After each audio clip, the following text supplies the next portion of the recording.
নমস্কার বন্ধুরা, আদিত্রিস কুকিংয়ে সবাইকে স্বাগত। এইভাবে আলুর সবজিটা বানিয়ে নিলে ভাত ডালের সঙ্গে আর কিছুই লাগবে না। সব রকম মশলা দিয়ে এই আলু ভাজাটা বানানো হয়। রুটি, পরোটা বা ভাত ডালের সঙ্গে এই আলু ভাজাটা খেতে খুব ভালো লাগে। আলু ভাজা বানানোর জন্য আমি এখানে ছোট ছোট আলুগুলোই নিয়েছি। আলুর খোসাগুলো বাদ দিয়ে এইভাবে বড় বড় করেই আমি আলুগুলোকে কেটে নিচ্ছি। ছোট আলুকে আমি 4টে টুকরো করে নিচ্ছি। সব আলুগুলোকে আমি একই রকমভাবেই কেটে নেব।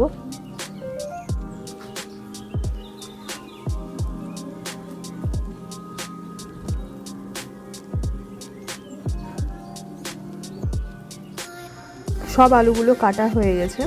এইবারে আলুগুলোকে ভালো করে 2-3 বার ধুয়ে নিতে হবে। আমি দেখিয়ে দিচ্ছি কীভাবে সব আলুগুলো কেটেছি। আলুগুলো ধুয়ে জল ঝরিয়ে নেওয়ার পর একটা কড়াইয়ের মধ্যে দিয়ে দিতে হবে অল্প পরিমাণে জল। এখানে ছোট গ্লাসের আমি 1 গ্লাস জল দিয়েছি। এইবারে আলুগুলোকে দিয়ে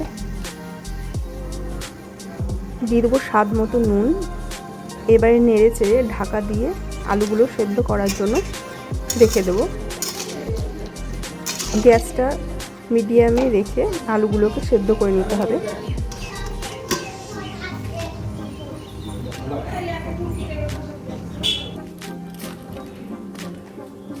5 মিনিট পর আমি ঢাকা খুলে দেখে নিচ্ছি আলুগুলো সেদ্ধ হয়েছে কিনা।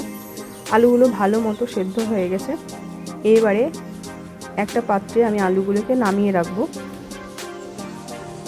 অপরদিকে আমি একটা মশলা বানিয়ে নেব।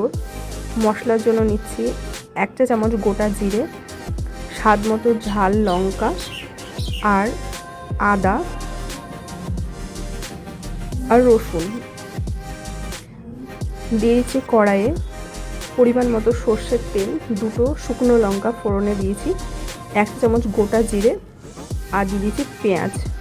এখানে বড় সাইজের 2টো পেঁয়াজ আমি কুচি করে নিয়েছি। পেঁয়াজগুলো এবারে ভেজে নিচ্ছি।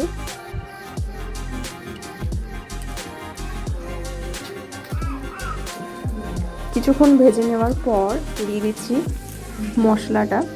মশলা দেওয়ার পর কিছুক্ষণ আমি মশলাটা গ্যাস কমিয়ে রেখে কষিয়ে নেব।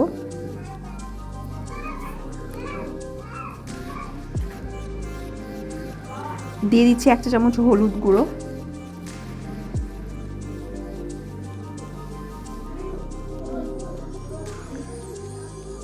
আবারও কিছুক্ষণ গ্যাস কমিয়ে রেখে মশলাটা কষিয়ে নিতে হবে।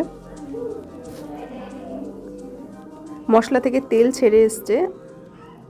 আর কিছুক্ষণ নেড়ে চেড়ে নিয়ে সেদ্ধ করে রাখা আলুগুলোকে দিয়ে দেব।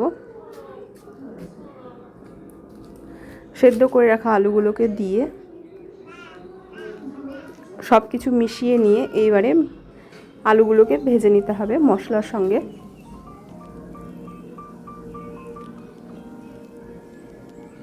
এইভাবে অবশ্যই একবার আলু ভেজে জানাতে ভুলবেন না কীরকম লাগলো। আর এই আলু ভাজাটা রুটির সঙ্গেও খাওয়া যায়। আর এইটা বানানো খুব সহজ। ডাল ভাতের সঙ্গে এই আলু ভাজাটা থাকলে আর কোনো সবজির দরকার হয় না। রেসিপিটা ভালো লাগলে অবশ্যই একটা কমেন্ট করে জানাতে ভুলবেন না।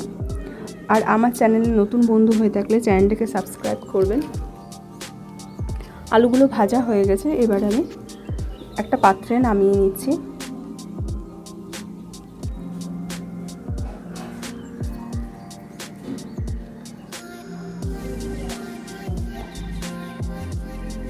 এতক্ষণ রেসিপিটা দেখার জন্য অনেক অনেক ধন্যবাদ।